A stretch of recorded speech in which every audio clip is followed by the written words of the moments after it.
Inilah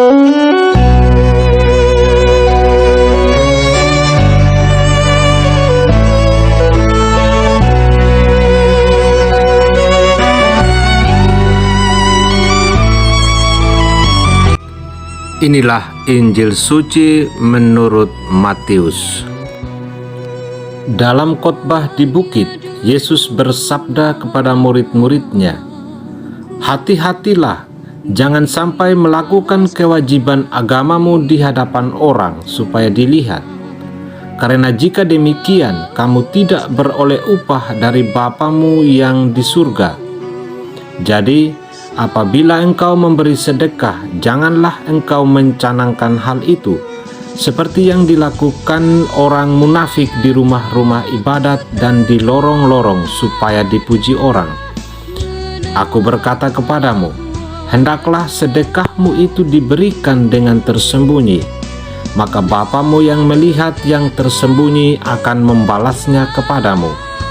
Dan apabila kamu berdoa, janganlah berdoa seperti orang munafik.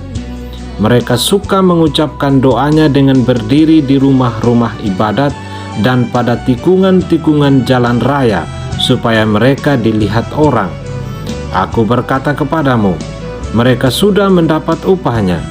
Tetapi jika engkau berdoa, masuklah ke dalam kamarmu, tutuplah pintu dan berdoalah kepada Bapamu yang ada di tempat tersembunyi.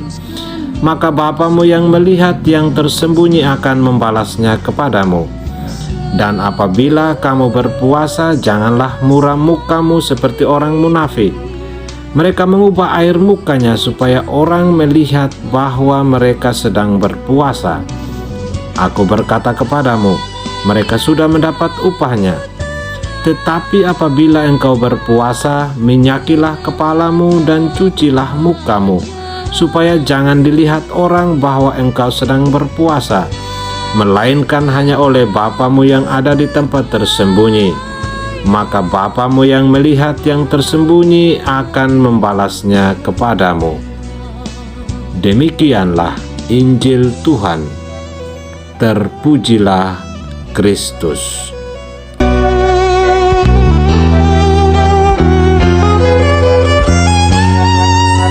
Saudara-saudari yang dikasihi Tuhan, kita sudah memasuki masa tobat yang diawali dengan perayaan Rabu Abu. Setiap kita ditandai dengan abu.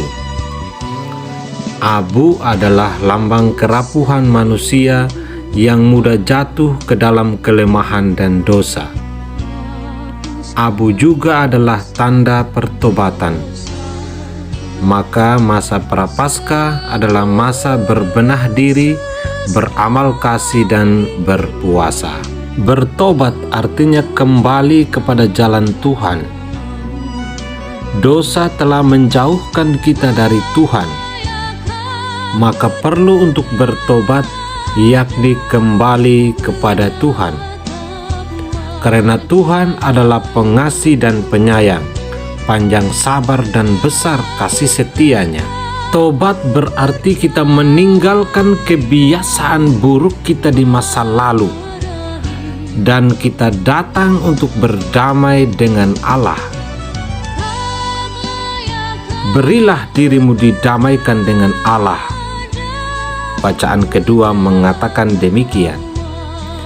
Untuk berdamai dengan Allah, maka dibutuhkan kerendahan hati untuk mengakui diri bahwa kita di hadapan Allah hanyalah seperti debu.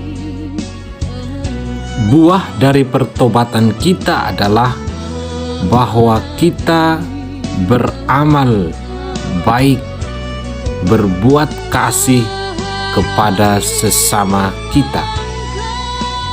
Yesus dalam Injil mengingatkan kita bahwa dalam beramal kasih, dalam berbuat baik, janganlah itu menjadi ajang untuk pamer diri.